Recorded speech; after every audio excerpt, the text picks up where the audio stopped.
Perhaps the deepest expression of love for our children lies in the actions we take to protect them and help keep them safe.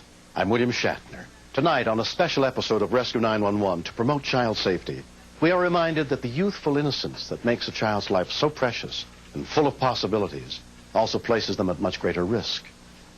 We begin on the afternoon of November 4th, 1991 in Blunteville, Tennessee, as a group of kids were on their way home from school.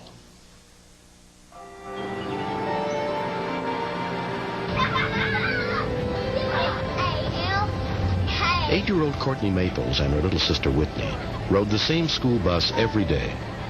I was sitting with Jennifer Cole, and Whitney was sitting with Becky Ford. Whitney had a picture, and I put it up to my eye, and I looked through it, and I just saw like a black outline of a turkey drawn. She said that she had to get it to her mom, so I figured it was real special.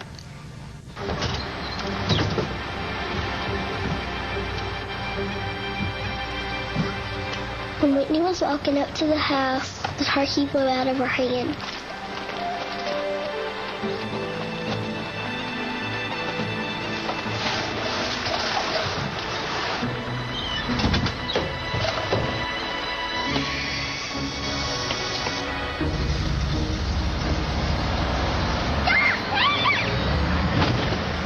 We heard a thump, and I saw her laying on the ground.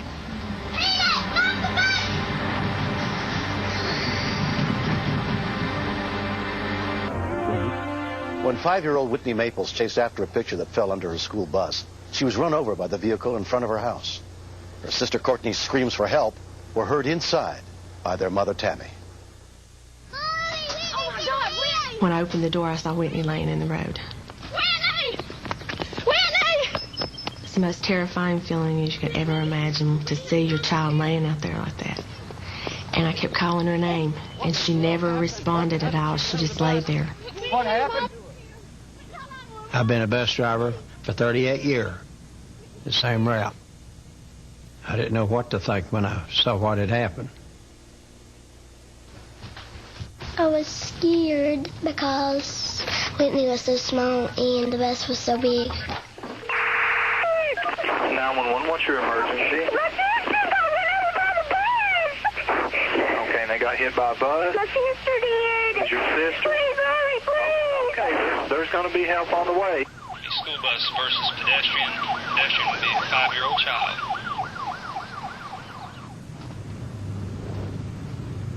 I thought she was dead because there was blood all over her face and her legs was just limp.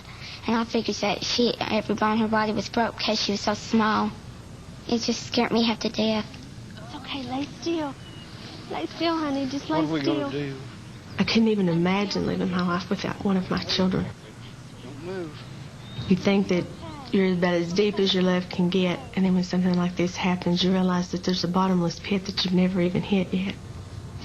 Within 3 minutes of the call, Sullivan County EMS units arrived on the scene, including EMT Jim Perry. When I first heard from somebody that she had been run over by a 7-ton school bus, I just thought, there's no way. How could she still be alive and be run over by a full-size school bus?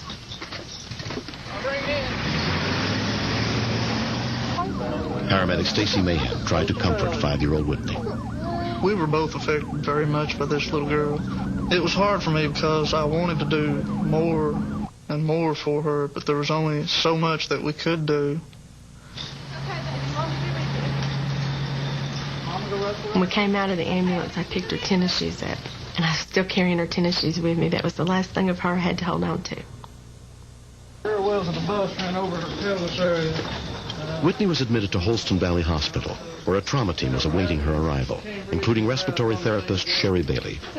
When they asked her what her name was, she said that her name was Whitney Maples. And that's when I turned to look at the other therapist that was with me, and I told her, I know this little girl. She's in my daughter's class. And that's when I realized it could be my child in that position. Still talking. Still talking. If you see anything with the head up there other than just a scrape? Not that we can tell. Looks like just on her forehead. Most of the time when we transfer a patient over to a facility like this, we back out of the way and let them do their job on her. But Whitney was still holding on to Jim's hand, so we kind of stayed in there with her. With the extent of Whitney's injuries, we didn't know if she would live through surgery. She was crushed. It was just that simple. Oh, man, that's terrible. Look at that. Look how far those pelvis are spread apart there. She's got multiple. Whitney's condition was critical. Doctors informed her parents that she would have to be transferred to a trauma center better equipped to handle her injuries. I don't cry much for anything, but, I felt like I couldn't do a thing in the world for her. And at that point, I broke down. Is your mom? She's asked for her mama a couple times. Mommy's here. There she is, darling. Daddy's here. Daddy's here too with me. When parents come in, to me that's the hard part, because you see all the pain that's in their eyes and their hearts. I think we all kind of teared up together. Whitney's parents were not allowed to accompany her on the flight. I kept asking them, why won't you let me go? And I kept thinking, she won't be there when I get there.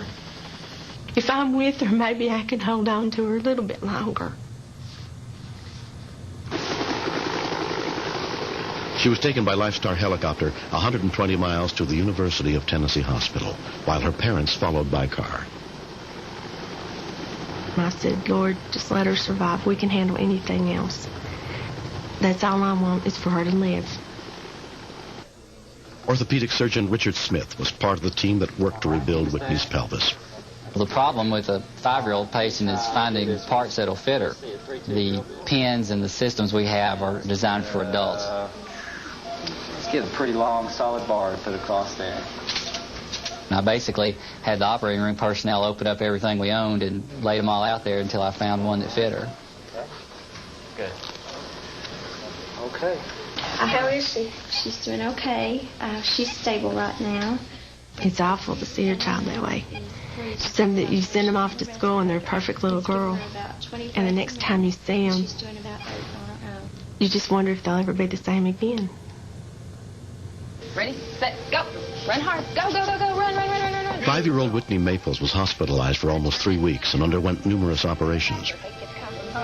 Ready, set, go. Fast as you can. Go, Whitney. In the 9 months since the accident, she has undergone physical therapy to learn to walk again and has made an amazing recovery.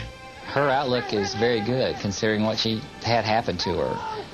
She kind of waddles side to side a little bit, but overall, I think it looks great. You're doing good. Good job. Okay.